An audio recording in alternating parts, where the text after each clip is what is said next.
내려오신 아버지 하나님, 이렇게 무더운 여름을 지나가고 있지만 저희들에게 건강한 몸을 주신 것을 감사합니다. 태풍이 지나가지만은 우리에게 이를 통하여 적절하게 비를 허락해 주시는 것도 감사합니다.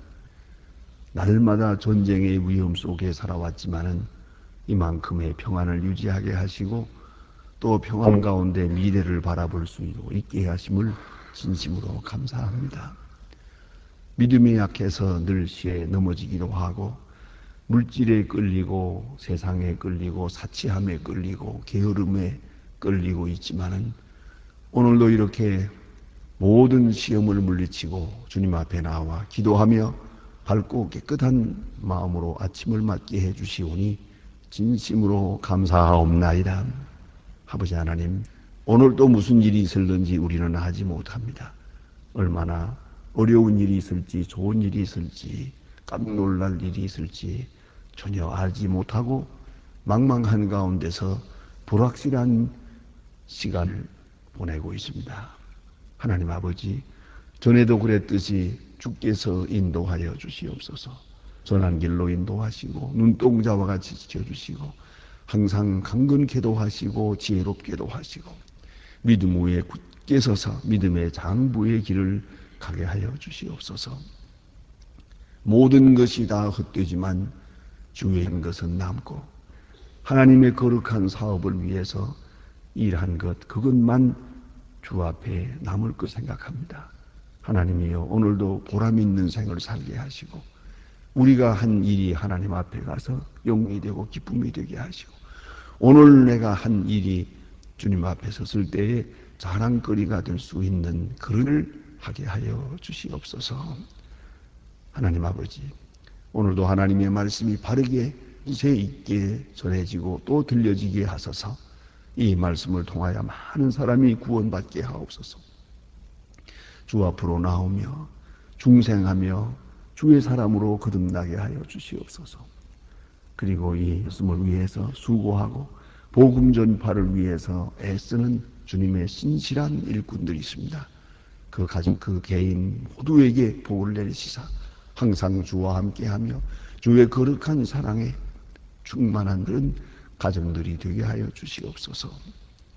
하나님 아버지, 이 나라를 하나님의 말씀과 진리 위에 두어 주시옵소서. 소중하게 우리에게 주신 이 자유와 평안을 지켜가게 하여 주시고 혹이라도 주의 주신 자유가 침해되는 일이 없게 하옵소서. 대통령으로부터 온 국무원들, 국회의원들에게 나라 사랑하는 마음과 밝은 판단력과 지혜를 주시옵소서. 이 민족에 가는 길을 바로 인도할 수 있게 해 주시옵소서. 사리사욕에 매이지 않고 당리당하게 붙들리지 않게 하여 주시옵소서.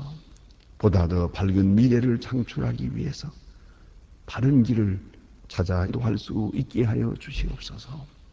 온 국민이 신뢰하고 따라갈 수 있는 그러한 방을 우리에게 보여줄 수 있게 하여 주시옵소서. 자비하신 주여, 온 국민이 정직하고 바르게 사는 사람들 되게 하시고 이 말세의 귀한 사명을 잘 감당하는 하나님 앞에 소중하게 쓰여지는 그런 민족이 되게 하여 주시옵소서. 자비하신 주여, 저 북녘 땅에도 자유를 허락하시고 어소속히 철의 장막을 거두어 주시옵소서. 사람의 생각이나 이데올기를 다 물리쳐 주시고 아침 안개처럼 물러가고 밝고 깨끗한 사회를 이루게 하여 주시고 방방곡곡이 무너진 재단을 다시 쌓을 수 있으며 지하에서 울부짖는 성도들의 기도가 속히 응되게 하시고 모두가 하나님 앞에 돌아오고 하나님의 말씀을 들을 수 있는 그런 자유함을 주시옵소서. 우리가 보내고 있는 적은 정성이 그들에게 잘 전달되고 또 그리스도의 사랑을 나누게 하고 분명 주 안에서 주님의 사랑을 받아들일 수 있는 아름다운 역사가 있어지게 하여 주시옵소서. 자비하신 주여, 오늘도 해외에 있든지 행중에 있든지 군문에 나가 있는 젊은이들 그리고 공부하는 자녀들 하나하나 다 돌보아 주시옵소서. 눈동자와 같이 지켜주시고 잠시도 실족지 않도록 지켜주시옵소서. 병중에 있는 분들과 슬픔을 당한 적에 큰 위로를 더하여 주시옵소서. 하나님 아버지, 이 날이 복되게 하시고 주의 일하는 날이 되고 주 영광을 간증하며 찬송하는 날이 되게 하여 주시옵소서. 주님이 나와 함께 계심을 확증한 아름답고 귀한 하루가 되게 하여 주시옵소서. 또 화기학교와 또 수양회로 나아가는 우리 젊은이들과 어린이들, 또 그를 위해서 수고하는 선생님들 하나하나 돌보아 주시고 이 아름다운 계절의 이 수고가 하나님께 영광되고 아름다운 결실을 거두어 가게 하여 주시소서. 예수님의 이름으로 기도합니다. 아멘. 하나님의 말씀은 계속해서 오늘 예레미야 39장 보겠습니다. 예레미야 39장입니다.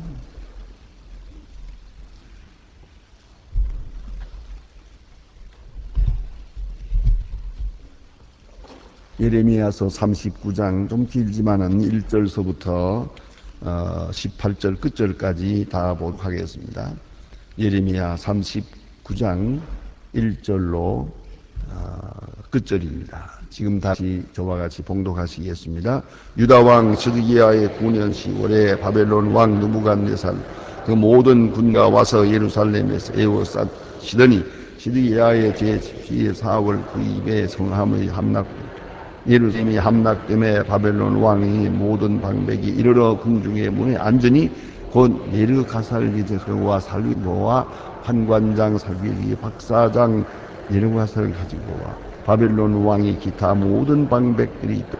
유다 왕 시드기야와 모든 군사가 그들을 보고 도망하되 밤에 그 왕의 반길로 차 두 담 사이 통하 성읍에서 벗어나 아라바로 갔더니 갈대아인 군대가 그들을 따라 여리고 현문에서 시드기야를 미쳐 그를 잡아 데리고 가서 림나에 있는 바벨론 왕 느부갓네살에게로 올라가매 왕이 그를 신문하더라. 바벨론 왕이 림나에게 시드기야의 목전에서 그 아들이 왕이 왕가의 모든 귀인이 왕이 그 모든 시드기야의 눈을 두 빼게 하고 바벨론으로 옮기게 하여 하슬로 결박하였더라.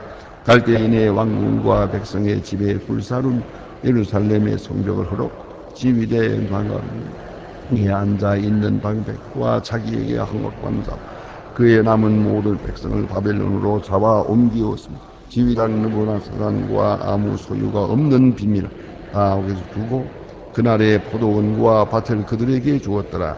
바벨론 왕 느부갓네살이 예레미야에 대하여 주의대장 느부갓네살에게 명하여 가라되 그를 데려다가 선하고 해하지 말며 그가 내게 말한 대로 행하라. 이에 지휘대장 나산과 화환과 느부사반 박사장 네르갈세르슬리와 바벨론 왕의 모든 보내어 예레미야를 지휘대 뜰에서 취하여 사반의 손자 아히감의 아들 그다야에 두었죠. 그 손으로 데려다가 하매 그의 성중에 거하니라. 예레미야가 시위대 들에 갇혔을 때에 여호와의 말씀이 그에게 임하니라.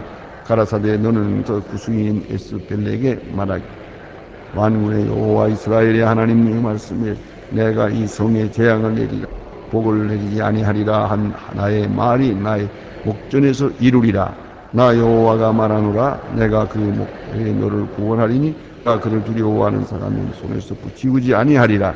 내가 단정코 너를 구원할 것인즉 네가 칼에 죽지 아니하고 내 생명을 노량물을 얻음같이 하리. 이는 네가 나를 신뢰함이니라. 여호와의 말이니라. 아멘. 오늘 우리 그동안에 그 시드기야 왕에 대한 이야기를 우리가 영날 공부했습니다. 시드기야 왕은 확실히 좀 유약한 사람입니다. 주변에 있는 강대국을 두려워하고 또 그를 통한 멸망, 침공을 두려워하기도 하지만은 또 나는 자기 주변에 있는 방백들을 두려워했습니다. 그래서 방백들의 의견에 끌려 그런 요새 말을 말하면 주체의식이 없고 주도력이 없는 그런 사람으로 이렇게 휘청거리게 됩니다. 그러면 32세 때가 되니까 그렇게 아주 확고한 그 정치력은 없는 때입니다만 어쨌든 그런 가운데서 그는 친애굽파, 친바벨론파 이렇게 있는데, 그리고 또한 순수한 독립파, 아무데도 의존하지 않고 끝까지 싸워보겠다고 하는 그런 고집스러운 사람들, 이 세 틈에서 그는 휘청거리게 됩니다. 결국은 그는 바벨론 쪽으로 생각을 돌렸어야 하는데 그렇지 못하고 그런 애굽 사람의 힘을 의지해 보자고 하는 친애굽파 편으로 그 성향이 기울어졌습니다. 바로 이 때문에 바벨론 왕의 진노를 사게 된 것입니다. 애굽 군대는 아주 이스라엘을 도울 것처럼 약속을 하고 많은 뇌물을 받고 그리고 출정도 했습니다. 그러나 출정했다가 얼마간의 시간을 지난 다음에 또 돌아갑니다. 왜냐하면은 그저 이렇게 한번 출정한다 하면은 그 소리를 듣고 바벨론 왕이 안 올 줄 알았거든요. 우리끼리 싸울 거 뭐 있나, 요 조그만 나라를 사이 두고. 그래서 안 올 줄 알았는데 오는 거예요. 그러면 이제 가서 부딪혀야 되는데 그렇게 해서 실리를 기해선 것입니다. 그래서 애굽 군대는 출정하지 않고 되돌아갔습니다. 결국은 애굽을 의지했던 시드기야 왕은 이제 바벨론 왕 편으로 볼 때에는 배반자가 됩니다. 반역가 됩니다.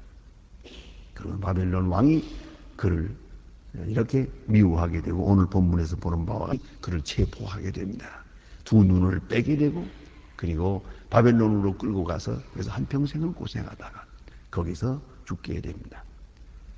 왜 이렇게 된 것 같습니까? 시드기야 왕은 이 모든 상황 속에서 친바벨론파가 있든지 친애굽파가 있든지 그게 중요한 게 아니에요. 이 시간에는 하나님만 의지했으면 되는 거예요. 또 한 가지는 하나님을 의지하는 마음 뒤에는 하나님의 사람의 말씀에 구체적으로 순종했어야 되는 거예요. 이걸 생각해야 됩니다.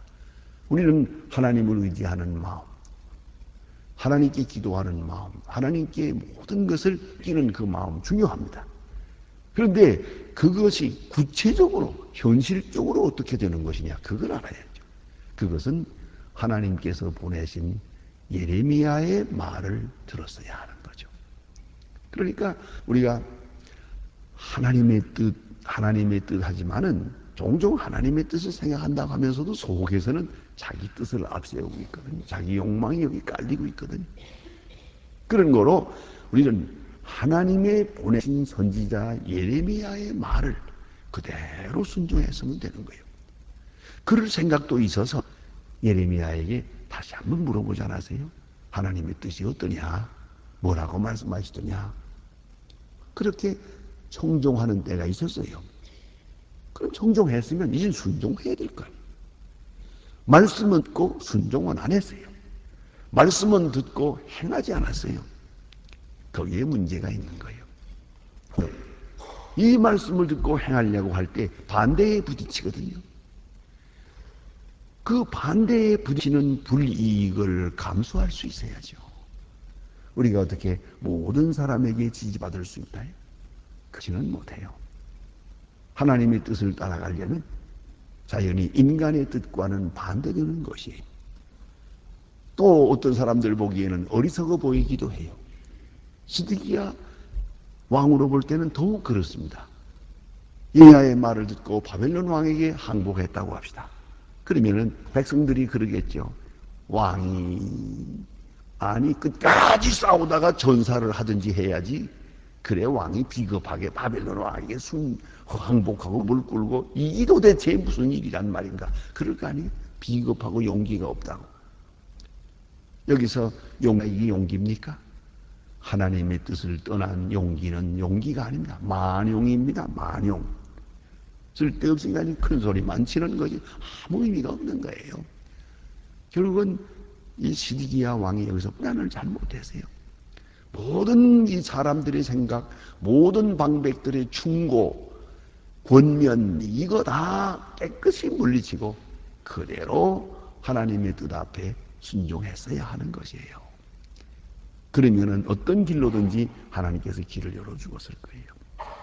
그런데도 불구하고 저는 역시 인간의 사람이었어요. 특별히 중요한 것은 자기 하나가 살려고 하는 이기적인 생각에서 벗어나지 못했어요. 또 하나는 다 무너졌는데 이미 다 무너졌는데 체면만 또 생각했어요. 이게 바로 문제예요. 체면은 벌써 이건 시간 문제예요. 이미 다 무너진 거 아닙니까? 결정적인데도 불구하고 그 나머지 체면 그거 붙들고 있다가 이렇게 철저하게 망하게 됩니다. 결국은 백성을 구원하지 못하고 예루살렘을 이렇게 무너뜨리게 했죠. 그가 제때의 바벨론 왕에게 순종했다면, 굴복했다면 예루살렘 무너지지 않습니다. 예루살렘 성전도 헐어버리지 않습니다. 그럼 나 하나 희생하고 비겁한 자가 되기도 하고 나약한 적이도 많은 오해도 받게 되십니다만, 나 하나가 희생하면 백성이 사는데, 그리고 미래가 있는데 이색을 못하고 결국은 나 하나 살려고 했다가 나도 망하고 나라도 망하고 백성도 망하고 그런 처지 들어가게 됐다 하는 것이 오늘 본문의 내용입니다. 또 하나는 보세요. 여기 보니까 도망했다는 말이 있어요. 이게 마음에 안 들어요. 큰 소리 쳤으면 끝까지 큰 소리 쳐서 죽든지 그래야 하고 당당하게 죽을 거지. 도망하긴 또 어디로 도망가래요. 먼 평지까지 도망했다가 붙잡혀 왔잖아요. 이 도망가지 않았다면 눈을 안 뽑았을 거예요. 다시 못 도망가게 하기 위해서 눈을 뽑은 거예요. 왜 이렇게 된 거예요? 이게 비겁하다. 비겁하기 때문에 이렇게 된 거예요. 보다 더 당당했더라면은 눈을 뽑힐 필요가 없죠. 왜 눈을 뽑았습니까? 다시 도망가지 못하고 바벨론 왕에게 순종하게 하기 위해서 눈을 뽑았어요. 이런 어려움을 당하게 됐다. 이 도망하는 마음, 이것이 문제입니다. 다시 말하면 기회를 잃었습니다. 회개할 수 있는 기회를 잃어버렸지만 마지막에라도 그 어느 한순간에라도 진실하게 회개했어야 되고요. 바른 자세로 하나님 앞에 무릎을 꿇었어야 되는데 그 어느 순간이라도 예레미야의 말을 순종했어야 되는데요. 하나님의 종 예레미야의 말을 듣지 않았어요. 결국은 그는 이렇게 비참한 운명이 되고 있습니다. 다음에 또 한 가지 오늘 본문에서 보게 되는 것은 바로 이 맨 끝에 주신 말씀을 한번 봅니다. 이제 10절 말씀을 보면요. 시위대장 느부사라단이 아무 소유가 없는 빈민을 유대 땅에 남겨두고 그날의 포도원과 밭을 그들에게 주었더라. 우리가 좀 생각해 볼 필요가 있습니다. 난리를 당할 때, 이런 어려운 일을 당할 때는 가난한 사람이 제일 좋습니다. 아무것도 없는 사람이 편합니다. 돈 있고 명예 있고 권세 있는 사람들이 난리통에 아주 어렵습니다. 예수님께서도 말씀하지 않았습니까? 난리를 당할 때에 그들의 화가 있으리라 그랬습니다. 여기 보니까 이 가난한 사람은요, 아주 가난한 사람은 왕이 몇 번 바뀌어도 아무 상관도 없구만요. 그렇잖아요. 전에도 우리 북한에서도 그런 일이 당했어요. 그 러시아 사람들이 들어와가지고 다 자리 잡은 다음에 토지 계획을 했지요. 토지 계획을 할 때 보니까 돈 있는 사람, 부자, 땅을 많이 가진 사람 다 왔어요. 그러나 가장 어려운 빈민, 이 무산대중은 아무 상관이 없어요. 예나 오늘이나 그렇습니다. 난리를 당할 때는 지위가 있고 명예가 있고 소가 있는 사람들이 어려움을 당합니다. 여기에 아무것도 없는 빈민, 이 빈민한 사람, 가난한 사람들, 이 사람들은 이 난리통에 오히려 보니까 본인이 부자 됐어요. 느부갓네살이 부자들의 땅을 뺏어가지고 부자들은 다 바벨론으로 잡아가면서 가난한 사람들에게 너희들이 농사해라. 이런 형편이 됐다는 거다. 다시 말하면 언제나 교만한 자에게 환난이 있습니다. 겸손한 사람, 낮은 사람, 마음을 비운 사람에게는 그 어려움도 그렇게 어렵게 감당하게 되지 않는다 하는 것도 생각해야 되겠습니다. 그 다음에 여기 마지막으로 오늘 본문에서 보게 되는 것은 예레미야에 대한 배려입니다. 느부갓네살 왕은 지혜로운 사람입니다. 그가 하나님을 믿지 않지만 하나님을 두려워합니다. 지금 이렇게 18개월 예루살렘을 포위했습니다. 그 포위하고 있는 동안에 그 안에서 되어지는 일을 다 그는 알고 있었습니다. 특별히 예레미야가 하나님의 말씀을 전하고 하나님의 사람이라고 하는 걸 알고 있었습니다. 그걸 우리가 알아야 합니다. 그리고 그 말씀이 어떻게 되나 하는 것을 그걸 생각하고 있었습니다. 지혜로운 사람이에요. 그럼 왜 이렇게 18개월 동안이나 포위하고 있었느냐? 얼마든지 쳐들어가서 이길 수 있는데 안 한 이유는 공격은 공격이요. 승리는 있다 하더라도 문제는 내게 온 피해 때문입니다. 싸우게 되면 양쪽이 다 희생하게 되어 있어요. 다 손해를 보게 되어 있는데 내게 오는 손해 가장 극소화하려고 하는 것입니다. 그래서 딱 포위하고 18개월 기다리니까 예루살렘 성이 저절로 무너지는 거예요. 아주 인내한 거죠. 포위하고 18개월 대단한 거 아닙니까? 이런 인내가 바로 이게 지혜요.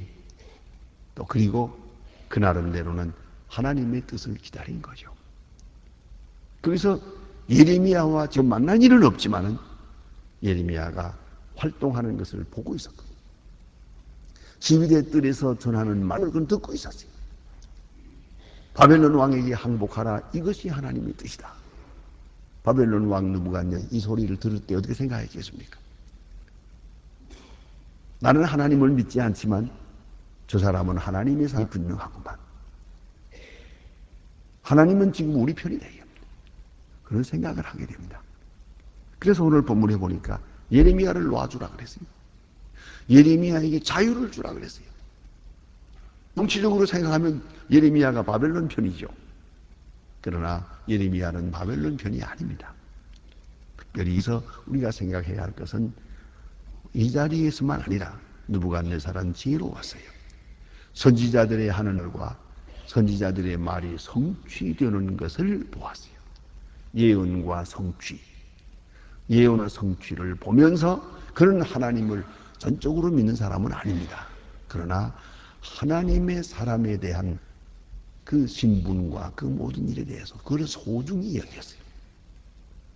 그래서 여러분 잘 아는 대로 다니엘, 사드락, 메삭, 아벳느고 이런 사람들 다 하나님의 사람들을 붙들어다가 자기네 포로를 붙다가 지혜로운 사람들을 세워서 자기 나라를 다스리는 사람을 만들었어요. 다시 말하면 첫째는 하나님을 두려워할 줄 알았고 둘째는 하나님의 사람들을 기용할 줄 알았어요. 사람을 소중히 여겼어요. 지혜로운 사람을 소중히 여겼단 말입니다. 그래서 느부갓네살이 바벨론 왕을 바벨론 큰 나라를 세워갈 수 있었던 것이에요. 다시 말하면 하나님의 뜻이 어디에 있는가 하는 것을 알고 선지자들의 말을 알고 이해할 줄 알고 또한 하나님의 사람들을 소중히 여겼어요. 그래서 여기 인재들을 포로해 가는 거예요. 확실한 통계는 전할 수 없지만 여러 차례 포로해 가는 가운데 한 5만 명 포로해 갔다고 생각합니다. 굉장한 숫자입니다. 5만 명이면요. 그리고 여기서 똑똑한 사람들을 또 뽑아가지고 가서 음식을 잘 대접하고 또 교육을 했어요. 당장 사용한 게 아니에요.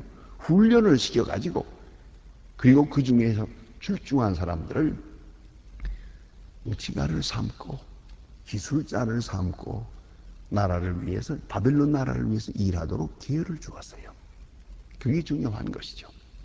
다시 말하면 사람을 기용할 줄 알았다는 거죠. 바벨론 사람이 아니면 안 돼. 뭐 바벨론 정통파래야 돼. 이런 거 없어요. 거기에 매이면 벌써 협소한 적이 매이면 큰 나라를 이룰 수가 없는 겁니다. 자꾸만 분열하니까요. 상상을 해보세요. 바벨론 사람인데, 바벨론 왕인데 어떻게 예루살렘을 가서 쳐들어가서 예루살렘에 있는 청년들을 데려다가 자기 나라 총리를 만들겠어요. 이거 대단한 거 아닙니까? 나는 그런 생각을 합니다. 미국이 지금 온 세계를 지배하고 있고 경제, 정치, 문화에서. 그런데 미국이라는 데를 가보면 그야말로 유나이티드 스테이트 오브 아메리카예요. 이 합중국이에요. 분명히 미국은. 그리고 각 나라 사람이 다 와 있어요. 각 나라에서 조리 좋은 사람을 다 데려다가 공부를 시켜요. 장학금을 줘요. 저도 미국 돈으로 공부했다마는 밥 다 먹여주고요. 완전히. 심지어는 심심할 때 그 텔레비까지 사주더라니까요. 다 돈을 주고 입혀주고 공부시켜요. 공부만 열심히 하면 얼마든지 공부시켜요. 그래서 온 세계의 과학자, 온 세계의 학자들이 다 모여 있잖아요. 미국에. 이 사람들을 포용할 줄 아는 능력이 있어요. 그래서 미국이 강한 거예요. 미국이라는 게 원래 딴 나라 사람들이 가서 사는 곳만도 원래 미국 사람이라고 하게 되면은 앙글리칸 화이트 프로테스탄트 그걸 말하는 거예요. 그렇다고 해서 그런 사람들만 놓고 우리끼리 우리가 제일이다 하느냐 안 그래요. 절대로 안 그래요.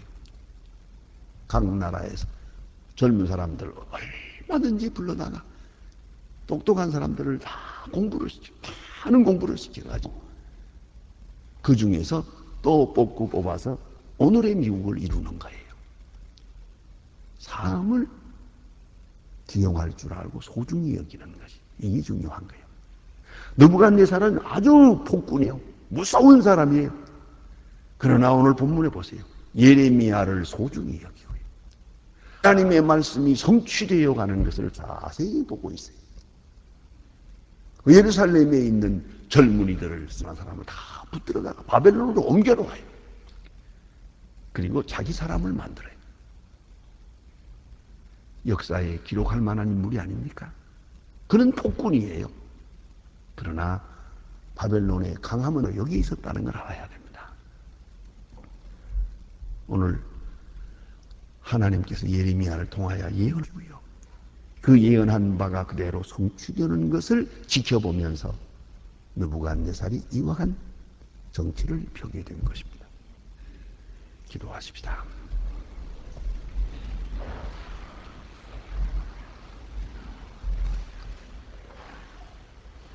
하늘에 계신 우리 아버지시여, 이름이 거룩히 여김을 받으시오며 나라의 마옵소서 뜻이 하늘에서 이룬 것 같이 땅에서도 이루어지이다. 오늘날 우리에게 일용할 약을 주옵시고 우리가 우리에게 죄 지은 자를 사해 준 것 같이 우리 죄를 사해 주옵시고 우리를 시험에 들게 하지 마옵소서. 다만 악에서 구하옵소서. 내 나라와 권세와 영광이 아버지께 영원히 있사옵나이다. 아멘.